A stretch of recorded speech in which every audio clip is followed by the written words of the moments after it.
அப்படியும் இல்லைன்னா அங்கே வயலன்ஸு, போர், டெரரிஸ்ட் அட்டாக்கு இதெல்லாம் மாறாதா? வேள்பாரி படிச்சிருக்கிறீங்களா? அதுல ஒரு வசனம் வரும், விதையை விதைக்காதவன் கிளையை உடைக்க இயற்கை அனுமதிப்பதில்லை. அழிவை அழிவை மட்டுமே மட்டுமே தரும் தரும் ஒரு ஒரு உயிரினம் உயிரினம் இயற்கையில் நெடுங்காலம் வாழ இயலாது. அம்மா, நீங்க என்ன சமுத்திரக்கனி ஃபேனா?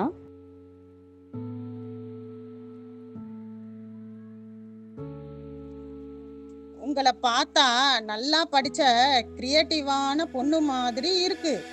நீங்க ஏன் உங்க அறிவையும் ஆற்றலையும் சுய லாபத்துக்காக பயன்படுத்தாம பொது நலனுக்காக பயன்படுத்த கூடாது?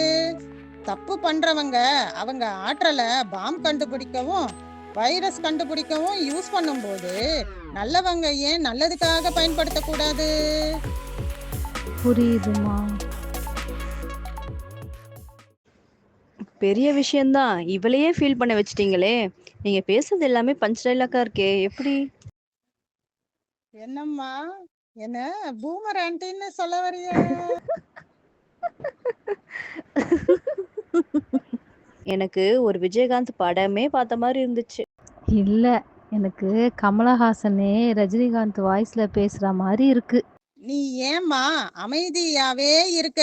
உன்னை பார்த்தா நிறைய பேசுற பொண்ணு மாதிரி இருக்கே.